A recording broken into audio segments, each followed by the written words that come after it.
لیکن خدا اسے قبول کرے گا اور بڑے زور آور حملوں سے اس کی سچائی ظاہر کرے گا۔ جن لوگوں نے انکار کیا اور جو انکار کے لیے مستعد ہیں ان کے لیے ذلت اور خواری مقدر ہے۔ انہوں نے یہ بھی نہ سوچا کہ اگر یہ انسان کا افتراء ہوتا تو کب کا ضائع ہو جاتا، کیونکہ خدا تعالیٰ مفتری کا ایسا دشمن ہے کہ دنیا میں ایسا کسی کا دشمن نہیں۔ وہ بے وقوف یہ بھی خیال نہیں کرتے کہ کیا یہ استقامت اور جرت کسی کذاب میں ہو سکتی ہے۔ وہ نادان یہ بھی نہیں جانتے کہ جو شخص ایک غیبی پناہ سے بول رہا ہے وہی اس بات سے مخصوص ہے کہ اس کے کلام میں شوقت اور ہیبت ہو، اور یہ اسی کا جگر اور دل ہوتا ہے کہ ایک فرد تمام جہان کا مقابلہ کرنے کے لیے تیار ہو جائے۔ یقیناً منتظر رہو کہ وہ دن آتے ہیں، بلکہ نزدیک ہیں کہ دشمن روح سیاہ ہوگا اور دوست نہایت ہی بشاش ہوں گے۔ کون ہے دوست؟ وہی جس نے نشان دیکھنے سے پہلے مجھے قبول کیا اور جس نے اپنی جان اور مال اور عزت کو ایسا فدا کر دیا ہے تو گویا اس نے ہزارہا نشان دیکھ لیے ہیں۔ سو یہی میری جماعت ہے اور میرے ہیں جنہوں نے مجھے اکیلا پایا اور میری مدد کی، اور مجھے غمگین دیکھا اور میرے غمخوار ہوئے، اور ناشناسا ہو کر پھر آشناؤں کا سا ادب بجا لائے۔ خدا تعالیٰ کی ان پر رحمت ہو۔ اگر نشانوں کے دیکھنے کے بعد کوئی کھلی صداقت کو مان لے گا تو مجھے کیا اور اس کو اجر کیا اور حضرت عزت میں اس کی عزت کیا۔ مجھے در حقیقت انہوں نے ہی قبول کیا ہے جنہوں نے دقیق نظر سے مجھ کو دیکھا اور فراست سے میری باتوں کو وزن کیا اور میرے حالات کو جانچا اور میرے کلام کو سنا اور اس میں غور کی۔ تب اسی قدر قرائن سے خدا تعالیٰ نے ان کے سینوں کو کھول دیا اور میرے ساتھ ہو گئے۔ میرے ساتھ وہی ہے جو میری مرضی کے لیے اپنی مرضی کو چھوڑتا ہے اور اپنے نفس کے ترک اور عکس کے لیے مجھے حکم بناتا ہے اور میری راہ پر چلتا ہے اور اطاعت میں فانی ہے اور انانیت کی جلد سے باہر آ گیا ہے۔ مجھے آہ کھینچ کر یہ کہنا پڑتا ہے کہ کھلے نشانوں کے طالب وہ تحسین کے لائق خطاب اور عزت کے لائق مرتبے میرے خداوند کی جناب میں نہیں پا سکتے جو ان راست بازوں کو ملیں گے جنہوں نے چھپے ہوئے بھید کو پہچان لیا، اور جو اللہ جل شانہ کی چادر کے تحت میں ایک چھپا ہوا بندہ تھا اس کی خوشبو ان کو آ گئی۔ انسان کا اس میں کیا کمال ہے کہ مثلاً ایک شہزادے کو اپنی فوج اور جاہ و جلال میں دیکھ کر پھر اس کو سلام کرے۔ با کمال وہ آدمی ہے جو گداؤں کے پیرایا میں اس کو پاوے اور شناخت کر لے وے، مگر میرے اختیار میں نہیں کہ یہ زیر کی کسی کو دوں۔ ایک ہی ہے جو دیتا ہے، وہ جس کو عزیز رکھتا ہے ایمانی فراست اس کو عطا کرتا ہے۔ انہی باتوں سے ہدایت پانے والے ہدایت پاتے ہیں، اور یہی باتیں ان کے لیے جن کے دلوں میں کجی ہے زیادہ تر کجی کا موجب ہو جاتی ہیں۔ اب میں جانتا ہوں کہ نشانوں کے بارے میں بہت کچھ لکھ چکا ہوں، اور خدا تعالیٰ جانتا ہے کہ یہ بات صحیح اور راست ہے کہ اب تک 3000 کے قریب یا کچھ زیادہ وہ امور میرے لیے خدا تعالیٰ سے صادر ہوئے ہیں جو انسانی طاقتوں سے بالا تر ہیں، اور آئندہ ان کا دروازہ بند نہیں۔ ان نشانوں کے لیے ادنا ادنا میعادوں کا ذکر کرنا یہ ادب سے دور ہے۔ خدا تعالیٰ غنی بے نیاز ہے۔ جب مکہ کے کافر حضرت صلی اللہ علیہ وسلم سے پوچھتے تھے کہ نشان کب ظاہر ہوں گے تو خدا تعالیٰ نے کبھی یہ جواب نہ دیا کہ فلاں تاریخ نشان ظاہر ہوں گے، کیونکہ یہ سوال ہی بے ادبی سے پر تھا اور گستاخی سے بھرا ہوا تھا۔ انسان اس نابکار اور بے بنیاد دنیا کے لیے سال ہا سال انتظاروں میں وقت خرچ کر دیتا ہے۔ ایک امتحان دینے میں کئی برسوں سے تیاری کرتا ہے۔ وہ عمارتیں شروع کرا دیتا ہے جو برسوں میں ختم ہوں۔ وہ پودے باغ میں لگاتا ہے جن کا پھل کھانے کے لیے ایک دور زمانے تک انتظار کرنا ضروری ہے۔ پھر خدا تعالیٰ کی راہ میں کیوں جلدی کرتا ہے؟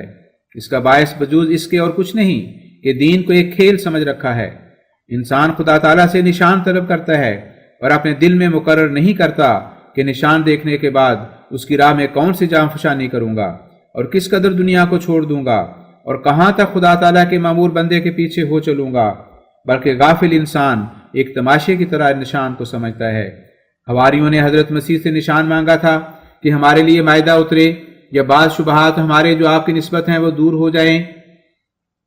بس اللہ جل شانہ قرآن کریم میں حکایتاً حضرت عیسیٰ کو فرماتا ہے کہ ان کو کہہ دے کہ میں اس نشان کو ظاہر کروں گا، لیکن پھر اگر کوئی شخص مجھ کو ایسا نہیں مانے گا کہ جو حق ماننے کا ہے تو میں اس پر وہ عذاب نازل کروں گا جو آج تک کسی پر نہیں کیا ہوگا۔ تب حواری اس بات کو سن کر نشان مانگنے سے تائب ہو گئے۔ خدا تعالیٰ فرماتا ہے کہ جس قوم پر ہم نے عذاب نازل کیا ہے نشان دکھلانے کے بعد کیا ہے، اور قرآن کریم میں کئی جگہ فرماتا ہے کہ نشان نازل ہونا عذاب نازل ہونے کی تمہید ہے۔ وجہ یہ کہ جو شخص نشان مانگتا ہے اس پر فرض ہو جاتا ہے کہ نشان دیکھنے کے بعد یکلخت حب دنیا سے دستبردار ہو جائے اور فقیرانہ دلک پہن لے اور خدا تعالیٰ کی عظمت اور ہیبت دے کر اس کا حق ادا کرے، لیکن چونکہ غافل انسان اس درجے کی فرما برداری کر نہیں سکتا، اس لیے شرطی طور پر نشان دیکھنا اس کے حق میں وبال ہو جاتا ہے، کیونکہ نشان کے بعد خدا تعالیٰ کی حجت اس پر پوری ہو جاتی ہے۔ یہی وجہ ہے کہ اگر پھر بھی کامل اطاعت کے بجا لانے میں کچھ کسر رکھے تو غضب الہی اس پر مستولی ہو جاتا ہے اور اس کو نابود کر دیتا ہے۔ سامعین کرام، اس وقت آپ آئینہ کمالات اسلام روحانی خزائن جلد نمبر 5 کا صفحہ نمبر 351 سماعت فرما رہے ہیں۔ تیسرا سوال آپ کا استخارے کے لیے ہے، جو در حقیقت استخبارہ ہے۔ بس آپ پر واضح ہو کہ جو مشکلات آپ نے تحریر فرمائی ہیں در حقیقت استخارے میں ایسی مشکلات نہیں ہیں۔ میری مراد میری تحریر میں صرف اس قدر ہے کہ استخارہ ایسی حالت میں ہو کہ جب جذبات محبت اور جذبات عداوت کسی تحریر کی وجہ سے جوش میں نہ ہوں۔ مثلا ایک شخص کسی شخص سے عداوت رکھتا ہے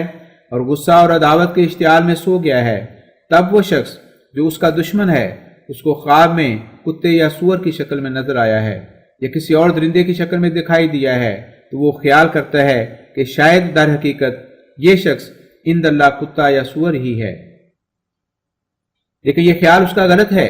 کیونکہ جوش عداوت میں جب دشمن خواب میں نظر آوے تو اکثر درندوں کی شکل میں یا سانپ کی شکل میں نظر آتا ہے۔ اس سے یہ نتیجہ نکالنا کہ در حقیقت وہ بد آدمی ہے کہ جو ایسی شکل میں ظاہر ہوا ایک غلطی ہے، بلکہ چونکہ دیکھنے والے کی طبیعت اور خیال میں وہ درندوں کی طرح تھا، اس لیے خواب میں درندہ ہو کر اس کو دکھائی دیا۔ سو میرا مطلب یہ ہے کہ خواب دیکھنے والا جذبات نفس سے خالی ہو اور ایک آرام یافتہ اور سراسر روح بحق دل سے محض اظہار حق کی غرض سے استخارہ کرے۔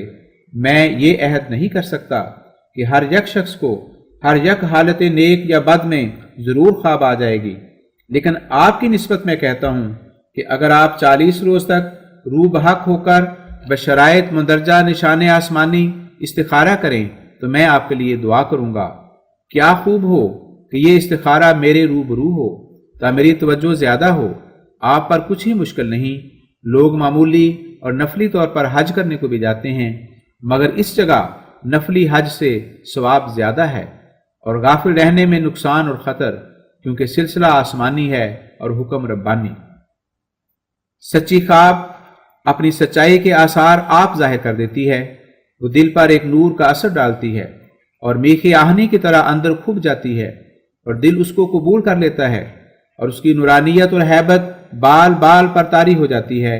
میں آپ سے عہد کرتا ہوں کہ اگر آپ میرے روبرو اور میری ہدایت اور تعلیم کے موافق اس کام میں مشغول ہوں تو میں آپ کے لیے بہت کوشش کروں گا، کیونکہ میرا خیال آپ کی نسبت بہت نیک ہے اور خدا تعالیٰ سے چاہتا ہوں کہ آپ کو ضائع نہ کرے اور رشد اور سعادت میں ترقی دے۔ اب میں نے آپ کا وقت بہت لے لیا، ختم کرتا ہوں۔ والسلام علی من اتبع الہدی۔ آپ کا مقرر خط پڑھ کر ایک بات کچھ زیادہ تفصیل کی محتاج معلوم ہوئی، اور وہ یہ ہے کہ استخارہ کے لیے ایسی دعا کی جائے کہ ہر یک شخص کا استخارہ شیطان کے دخل سے محفوظ ہو۔ عزیز من، یہ بات خدا تعالیٰ کے قانون قدرت کے برخلاف ہے کہ وہ شیاطین کو ان کے مواضع مناسبہ سے معطل کر دے۔ اللہ جل شانہ قرآن کریم میں فرماتا ہے، وَمَا أَرْسَلْنَا مِن قَبْلِكَ مِن رَّسُولٍ وَلَا نَبِيٍّ إِلَّا إِذَا تَمَنَّىٰ أَلْقَى الشَّيْطَانُ فِي أُمْنِيَّتِهِ فَيَنسَخُ اللَّهُ مَا يُلْقِي الشَّيْطَانُ ثُمَّ يُحْكِمُ اللَّهُ آيَاتِهِ وَاللَّهُ عَلِيمٌ حَكِيمٌ۔ سورۃ الحج آیت 53۔ یعنی ہم نے کوئی ایسا رسول اور نبی نہیں بھیجا کہ اس کی یہ حالت نہ ہو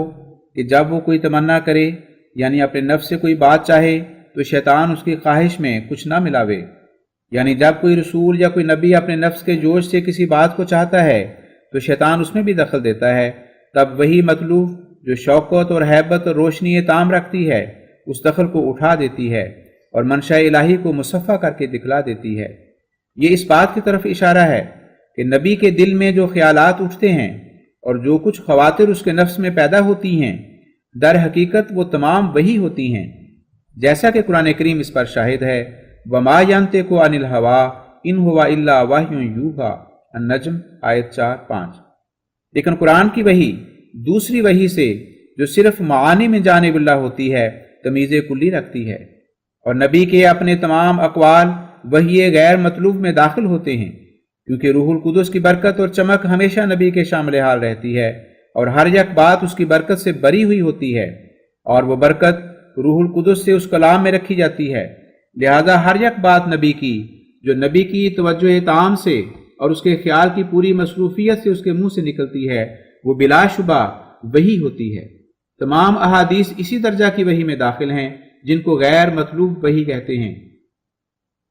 اب اللہ جل شانہ آیت مصروفہ ممدوحہ میں فرماتا ہے کہ اس ادنا درجہ کی وحی میں جو حدیث کہلاتی ہے، بعض صورتوں میں شیطان کا دخل بھی ہو جاتا ہے،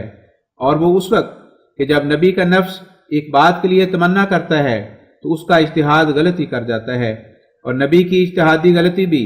در حقیقت وحی کی غلطی ہے، کیونکہ نبی تو کسی حالت میں وحی سے خالی نہیں ہوتا، وہ اپنے نفس سے کھویا جاتا ہے اور خدا تعالیٰ کے ہاتھ میں ایک آلہ کی طرح ہوتا ہے۔ بس چونکہ ہر یک بات جو اس کے منہ سے نکلتی ہے وہی ہے، اس لیے جب اس کے اجتہاد میں غلطی ہو گئی تو وہی کی غلطی کہلائے گی، نہ اجتہاد کی غلطی۔ اب خدا تعالیٰ اسی کا جواب قرآن کریم میں فرماتا ہے کہ کبھی نبی کی اس قسم کی وحی، جس کو دوسرے لفظوں میں اجتہاد بھی کہتے ہیں، مس شیطانی سے مخلوط ہو جاتی ہے، اور یہ اس وقت ہوتا ہے کہ جب نبی کوئی تمنا کرتا ہے کہ یوں ہو جائے، تب ایسا ہی خیال اس کے دل میں گزرتا ہے جس پر نبی مستقل رائے قائم کرنے کے لیے ارادہ کر لیتا ہے، تب فی الفور وحی اکبر جو کلام الہی اور وحی مطلوب اور مہیمن ہے، نبی کو اس غلطی پر متنبع کر دیتی ہے، اور وحی مطلوب شیطان کے دخل سے بکلی منزہ ہوتی ہے، کیونکہ وہ ایک سخت ہیبت اور شوکت اور روشنی اپنے اندر رکھتی ہے، اور قول ثقیل اور شدید النزول بھی ہے، اور اس کی تیز شعائیں شیطان کو جلاتی ہیں، اس لیے شیطان اس کے نام سے دور بھاگتا ہے اور نزدیک نہیں آ سکتا، اور نیز ملائک کی کامل محافظت اس کے ارد گرد ہوتی ہے۔ لیکن وحی غیر مطلوب جس میں نبی کا اجتہاد بھی داخل ہے، یہ قوت نہیں رکھتی، اس لیے تمنا کے وقت جو کبھی شاذ و نادر اجتہاد کے سلسلے میں پیدا ہو جاتی ہے، شیطان نبی یا رسول کے اجتہاد میں دخل دیتا ہے، پھر وحی مطلوب اس دخل کو اٹھا دیتی ہے۔ یہی وجہ ہے کہ انبیاء کے بعد اجتہادات میں غلطی بھی ہو گئی ہے جو بعد میں رفع کی گئی۔ اب خلاصہ کلام یہ ہے کہ جس حالت میں خدا تعالیٰ کا یہ قانون قدرت ہے کہ نبی بلکہ رسول کی ایک قسم کی وحی میں بھی جو وحی غیر مطلوب ہے شیطان کا دخل بموجب قرآن کریم کی تصریح کے ہو سکتا ہے، تو پھر کسی دوسرے شخص کو کب یہ حق پہنچتا ہے کہ اس قانون قدرت کی تبدیل کی درخواست کرے، ما سوا اس کے صفائی اور راستی خواب کی اپنی پاک باطنی اور سچائی اور طہارت پر موقوف ہے۔ یہی قدیم قانون قدرت ہے جو اس کے رسول کریم کی معرفت ہم تک پہنچا ہے کہ سچی خوابوں کے لیے ضرور ہے کہ بیداری کی حالت میں انسان ہمیشہ سچا اور خدا تعالیٰ کے لیے راست باز ہو، اور کچھ شک نہیں کہ جو شخص اس قانون پر چلے گا اور اپنے دل کو راست گوئی اور راست روی اور راست منشی کا پورا پابند کر لے گا تو اس کی خوابیں سچی ہوں گی۔ سامعین کرام، آپ اس وقت آئینہ کمالات اسلام روحانی خزائن جلد نمبر 5 صفحہ نمبر 354 سماعت فرما رہے ہیں۔ اللہ جل شانہ فرماتا ہے، قد افلح من زکاہا، یعنی جو شخص باطل خیالات اور باطل نیات اور باطل اعمال اور باطل عقائد سے اپنے نفس کو پاک کر لے، وہ شیطان کے بند سے رہائی پائے گا اور آخرت میں عقوبات اخروی سے رستگار ہوگا، اور شیطان اس پر غالب نہیں آ سکے گا۔ ایسا ہی ایک دوسری جگہ فرماتا ہے، اِنَّ عِبَادِي لَيْسَ لَكَ عَلَيْهِمْ سُلْطَانٌ، الحجر آیت 43، یعنی اے شیطان، میرے بندے جو ہیں جنہوں نے میری مرضی کی راہوں پر قدم مارا ہے، ان پر تیرا تسلط نہیں ہو سکتا۔ سو جب تک انسان تمام کجیوں اور نالائق خیالات اور بیہودہ طریقوں کو چھوڑ کر صرف آستانہ الہی پر گرا ہوا نہ ہو جائے، تب تک وہ شیطان کی کسی عادت سے مناسبت رکھتا ہے، اور شیطان مناسبت کی وجہ سے اس کی طرف رجوع کرتا ہے اور اس پر دوڑتا ہے۔ اور جب کہ یہ حالت ہے تو میں الہی قانون قدرت کے مخالف کون سی تدبیر کر سکتا ہوں کہ کسی سے شیطان اس کے خواب میں دور رہے۔ جو شخص ان راہوں پر چلے گا جو رحمانی راہیں ہیں، خود شیطان اس سے دور رہے گا۔ اب اگر یہ سوال ہو کہ جبکہ شیطان کے دخل سے بکلی امن نہیں تو ہم کیوں کر اپنی خوابوں پر بھروسہ کر لیں کہ وہ رحمانی ہیں؟ کیا ممکن نہیں کہ ایک خواب کو ہم رحمانی سمجھیں اور دراصل وہ شیطانی ہو، اور یا شیطانی خیال کریں اور دراصل وہ رحمانی ہو؟ تو اس وہم کا جواب یہ ہے کہ رحمانی خواب اپنی شوکت اور برکت اور عظمت اور نورانیت سے خود معلوم ہو جاتی ہے۔ جو چیز پاک چشمے سے نکلی ہے وہ پاکیزگی اور خوشبو اپنے اندر رکھتی ہے، اور جو چیز ناپاک اور گندے پانی سے نکلی ہے اس کا گند اور اس کی بدبو فی الفور آ جاتی ہے۔ سچی خوابیں جو خدا تعالیٰ کی طرف سے آتی ہیں وہ ایک پاک پیغام کی طرح ہوتی ہیں، جن کے ساتھ پریشان خیالات کا کوئی مجموعہ نہیں ہوتا، اور اپنے اندر ایک اثر ڈالنے والی قوت رکھتی ہیں، اور دل ان کی طرف کھینچے جاتے ہیں، اور روح گواہی دیتی ہے کہ یہ من جانب اللہ ہے، کیونکہ اس کی عظمت اور شوکت ایک فولادی میخ کی طرح دل کے اندر دھس جاتی ہے۔ اور بسا اوقات ایسا بھی ہوتا ہے کہ ایک شخص سچی خواب دیکھتا ہے اور خدا تعالیٰ اس کے کسی مجلسی کو بطور گواہ ٹھہرانے کے وہی خواب یا اس کے کوئی ہم شکل دکھلا دیتا ہے، تب اس خواب کو دوسرے کے خواب سے قوت مل جاتی ہے۔ سو بہتر ہے کہ آپ کسی اپنے دوست کو رفیق خواب کر لیں جو صلاحیت اور تقوی رکھتا ہو، اور اس کو کہہ دیں کہ جب کوئی خواب دیکھے لکھ کر دکھلاوے، اور آپ بھی لکھ کر دکھلاویں۔ تب امید ہے کہ سچی خواب آئے گی تو اس کے کئی اجزاء آپ کی خواب میں اور اس رفیق کی خواب میں مشترک ہوں گے، اور ایسا اشتراک ہوگا کہ آپ تعجب کریں گے۔ افسوس کہ اگر میرے روبرو آپ ایسا ارادہ کر سکتے تو میں غالب امید رکھتا تھا کہ کچھ عجوبہ قدرت ظاہر ہوتا۔ میری حالت ایک عجیب حالت ہے۔ بعض دن ایسے گزرتے ہیں کہ الہامات الہی بارش کی طرح برستے ہیں، اور بعض پیشگوئیاں ایسی ہوتی ہیں کہ ایک منٹ کے اندر ہی پوری ہو جاتی ہیں، اور بعض مدت دراز کے بعد پوری ہوتی ہیں۔ صحبت میں رہنے والا محروم نہیں رہ سکتا، کچھ نہ کچھ تائید الہی دیکھ لیتا ہے جو اس کے باریک بین نظر کے لیے کافی ہوتی ہے۔ اب میں متواتر دیکھتا ہوں کہ کوئی امر ہونے والا ہے، میں قطعاً نہیں کہہ سکتا کہ وہ جلد یا دیر سے ہوگا، مگر آسمان پر کچھ تیاری ہو رہی ہے تا خدا تعالیٰ بدظنوں کو ملزم اور رسوا کرے۔ کوئی دن یا رات کم گزرتی ہے جو مجھ کو اطمینان نہیں دیا جاتا۔ یہی خط لکھتے لکھتے یہ الہام ہوا، یجیء الحق ویکشف الصدق ویکثر الخاسرون یأتی قمر الانبیاء وامرک یتأتی ان ربک فعال لما یرید۔ یعنی حق ظاہر ہوگا اور صدق کھل جائے گا، اور جنہوں نے بدظنیوں سے زیاں اٹھایا وہ ذلت اور رسوائی کا زیاں بھی اٹھائیں گے۔ نبیوں کا چاند آئے گا اور تیرا کام ظاہر ہو جائے گا۔ تیرا رب جو چاہتا ہے کرتا ہے، مگر میں نہیں جانتا کہ یہ کب ہوگا۔ اور جو شخص جلدی کرتا ہے خدا تعالیٰ کو اس کی ایک ذرہ بے پرواہ نہیں، وہ غنی ہے دوسرے کا محتاج نہیں، اپنے کاموں کو حکمت اور مصلحت سے کرتا ہے،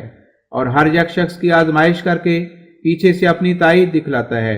اگر پہلے سے نشان ظاہر ہوتے تو صحابہ کبار اور اہل بیت کے ایمان اور دوسرے لوگوں کے ایمانوں میں فرق کیا ہوتا؟ خدا تعالیٰ اپنے عزیزوں اور پیاروں کی عزت ظاہر کرنے کے لیے نشان دکھلانے میں کچھ توقف ڈال دیتا ہے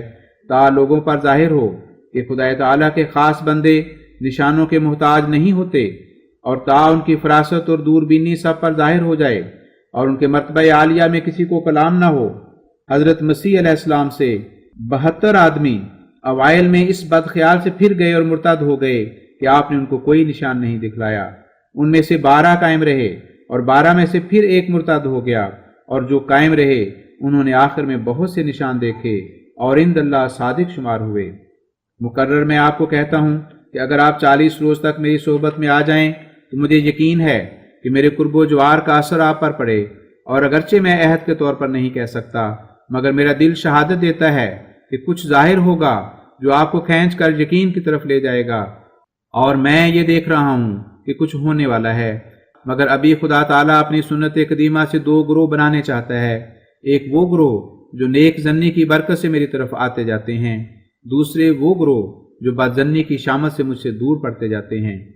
اور میں نے آپ کے اس بیان کو افسوس کے ساتھ پڑھا جو آپ فرماتے ہیں کہ مجرد کیل و کال سے فیصلہ نہیں ہو سکتا۔ میں آپ کو از راہ تودد و مہربانی و رحم اس طرف توجہ دلاتا ہوں کہ اکثر فیصلے دنیا میں کیل و کال سے ہی ہوتے ہیں، یہاں تک کہ صرف باتوں کے ثبوت یا عدم ثبوت کے لحاظ سے ایک شخص کو عدالت نہایت اطمینان کے ساتھ پھانسی دے سکتی ہے اور ایک شخص کو تہمت خون سے بری کر سکتی ہے۔ واقعات کے ثبوت یا عدم ثبوت پر تمام مقدمات فیصلہ پاتے ہیں، کسی فریق سے یہ سوال نہیں ہوتا کہ کوئی آسمانی نشان دکھلاوے تب ڈگری ہوگی، یا فقط اس صورت میں مقدمہ ڈسمس ہوگا کہ جب مدعا علیہ سے کوئی کرامت ظہور میں آوے، بلکہ اگر کوئی مدعی بجائے واقعات کے ثابت کرنے کے ایک سوئی کا سانپ بنا کر دکھلا دے یا ایک کاغذ کا کبوتر بنا کر عدالت میں اڑا دے، تو کوئی حاکم صرف ان وجوہات کی روح سے اس کو ڈگری نہیں دے سکتا جب تک باقاعدہ صحت دعویٰ ثابت نہ ہو اور واقعات پرکھے نہ جائیں۔ بس جس حالت میں واقعات کا پرکھنا ضروری ہے، اور میرا یہ بیان ہے کہ میرے تمام دعاوی قرآن کریم اور احادیث نبویہ اور اولیاء گزشتہ کی پیشگوئیوں سے ثابت ہیں، اور جو کچھ میرے مخالف تعویلات سے اصل مسیح کو دوبارہ دنیا میں نازل کرنا چاہتے ہیں، نہ صرف عدم ثبوت کا داغ ان پر ہے، بلکہ یہ خیال محال ببداہت قرآن کریم کی نصوص بینہ سے مخالف پڑا ہوا ہے، اور اس کے ہر یک پہلو میں اس قدر مفاسد ہیں اور اس قدر خرابیاں ہیں کہ ممکن نہیں کہ کوئی شخص ان سب کو اپنی نظر کے سامنے رکھ کر پھر اس کو بدیہی البطلان نہ کہہ سکے۔ تو پھر ان حقائق اور معارف اور دلائل اور براہین کو کیوں کر فضول کیلو کال کہہ سکتے ہیں؟ قرآن کریم بھی تو بظاہر کیلو کال ہی ہے، جو عظیم الشان معجزہ اور تمام معجزات سے بڑھ کر ہے۔ معقولی ثبوت تو اول درجے پر ضروری ہوتے ہیں، بغیر اس کے نشان ہیچ ہیں۔ یاد رہے کہ جن ثبوتوں پر مدعا علیہ کو عدالتوں میں سزائے موت دی جاتی ہے، وہ ثبوت ان ثبوتوں سے کچھ بڑھ کر نہیں ہیں جو قرآن اور حدیث اور اقوال اکابر اور اولیاء کرام سے میرے پاس موجود ہیں، مگر غور سے دیکھنا اور مجھ سے سننا شرط ہے۔ میں نے ان ثبوتوں کو صفائی کے ساتھ کتاب آئینہ کمالات اسلام میں لکھا ہے اور کھول کر دکھلایا ہے کہ جو لوگ اس انتظار میں اپنی عمر اور وقت کو کھوتے ہیں کہ حضرت مسیح پھر اپنے خاکی قالب کے ساتھ دنیا میں آئیں گے، وہ کس قدر منشاء کلام الہی سے دور جا پڑے ہیں، اور کیسے چاروں طرف کے فسادوں اور خرابیوں نے ان کو گھیر لیا ہے۔ میں نے اس کتاب میں ثابت کر دیا ہے کہ مسیح موعود کا قرآن کریم میں ذکر ہے اور دجال کا بھی، لیکن جس طرز سے قرآن کریم میں یہ بیان فرمایا ہے وہ جبھی صحیح اور درست ہوگا کہ جب مسیح موعود سے مراد کوئی مسیل مسیح لیا جاوے جو اسی امت میں پیدا ہو، اور نیز دجال سے مراد ایک گروہ لیا جائے، اور دجال خود گروہ کو کہتے ہیں۔ بلا شبہ ہمارے مخالفوں نے بڑی ذلت پہنچانے والی غلطی اپنے لیے اختیار کی ہے، وہ یا قرآن اور حدیث کو یک طرف چھوڑ دیا ہے۔ وہ اپنی نہایت درجہ کی بلاہت سے اپنی غلطی پر متنبع نہیں ہوتے اور اپنے موٹے اور سطحی خیالات پر مغرور ہیں، مگر ان کو شرمندہ کرنے والا وقت نزدیک آتا جاتا ہے۔ میں نہیں جانتا کہ میرے اس خط کا آپ کے دل پر کیا اثر پڑے گا، مگر میں نے ایک واقعی نقشہ آپ کے سامنے کھینچ کر دکھلا دیا ہے۔ ملاقات نہایت ضروری ہے۔ میں چاہتا ہوں کہ جس طرح ہو سکے 27 دسمبر 1892 کے جلسے میں ضرور تشریف لاویں۔ انشاءاللہ القدیر آپ کے لیے بہت مفید ہوگا، اور جو للہ سفر کیا جاتا ہے وہ عند اللہ ایک قسم عبادت کے ہوتا ہے۔ اب دعا پر ختم کرتا ہوں۔ ایدکم اللہ من عنده ورحمکم فی الدنیا والآخرہ۔ والسلام۔ خاکسار غلام محمد از قادیان، ضلع گرداسپورہ، 10 دسمبر 1892۔ صفحہ نمبر 358۔ چون مرا نور پیکام مسیحی داده اند، مصلحت را ابن مریم نام من بنهاده اند. می درخشم چو کمر، تابم چو قرص آفتاب، کور چشم آنان که در این کارها افتاده اند. بشنوید ای طالبان که از غیب بکنند این ندا، مصلحی باید که در هر جا مفاسد زاده اند. صادقم و از طرف مولا با نشانها آمدم، صد در علم و خدا بر روی من بگشاده اند. آسمان بارد نشان، الوقت میگوید زمین، این دو شاهد از پی تصدیق من ایستاده اند.